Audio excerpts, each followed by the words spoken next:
നമ്മുടെ കന്യാകുമാരി യാത്ര ഞാൻ ഏറ്റവും കൂടുതൽ കഴിക്കണമെന്ന് ആഗ്രഹിച്ച ഒരു സംഭവമാണ് കേട്ടോ. മാമൻ ഈ ചട്ടിയിലിട്ട് പൊരിച്ച് പൊരിക്കൊണ്ടിരിക്കുന്നത്, ആ മീനെല്ലാം കൂടെ ആ മസാലയൊക്കെ പുരട്ടി അങ്ങനെ മുഴുവനേ ഇരിക്കണ കണ്ടപ്പോഴേ ഒന്ന് ട്രൈ ചെയ്ത് നോക്കണമെന്ന് ഭയങ്കര കൊതിയായിരുന്നു കേട്ടോ. പക്ഷേ ഇത് ആദ്യമായിട്ടല്ല, മുന്നേ ഇതേപോലെ കൊതി വന്ന് ട്രൈ ചെയ്ത് നോക്കിയതാണ്. പക്ഷേ അന്ന് സംഭവം പാളിപ്പോയായിരുന്നു കേട്ടോ. ആ ഒരു പേടി മനസ്സിലുണ്ടായിരുന്നെങ്കിലും ഇത് കഴിക്കാതെ പോകാനായിട്ട് എൻ്റെ കൊതി സമ്മതിച്ചില്ല. ഗേസ് എന്തായാലും വരട്ടെ എന്ന് വിചാരിച്ചിട്ട് ഒരു ശീലാവ് അങ്ങ് ഓർഡർ ചെയ്ത്. ശീലാവാണോ എന്താണെന്ന് അറിയത്തില്ല, എന്നാലും ഈ നീണ്ട മീൻ അങ്ങ് ഓർഡർ ചെയ്ത് കേട്ടോ. എന്തായാലും ഇപ്രാവശ്യം മാമൻ നമ്മളെ ഞെട്ടിച്ചേട്ടോ. സംഭവം അടിപൊളിയായിരുന്നു കേട്ടോ, നല്ല ടേസ്റ്റ് ആയിരുന്നു. ഒന്നും കൂടെ വാങ്ങിക്കണമെന്നുണ്ടായിരുന്നു, പിന്നെ ഒന്നും കൂടെ 150 രൂപ കൊടുക്കണമല്ലോ എന്ന് കരുതിയിട്ട് ഞങ്ങൾ മൂന്നും കൂടെ ഒന്നുകൊണ്ട് അഡ്ജസ്റ്റ് ചെയ്ത്. ഇങ്ങറ്റം പോലെ അങ്ങറ്റം വരെ കടകൾ ഇങ്ങനെ നിരന്നിരിക്കുന്നതുകൊണ്ട് കഴിഞ്ഞ പ്രാവശ്യം ഏത് കടയിലാണ് വന്നതെന്ന് ഒട്ടും പേടിയില്ല. പക്ഷേ അപ്രാവശ്യം നല്ല ചീറ്റിപ്പോയി കിസ്.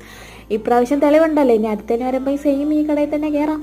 അങ്ങനത്തെ അവസാനം മാമൻ നമ്മുടെ മീനിൽ മുളക് പൊടിയൊക്കെ തൂറ്റി എടുത്തിട്ടുണ്ട്. ഇനിയിപ്പോൾ ഇത് പോയി കഴിച്ചിട്ടില്ല. Bye bye, see U.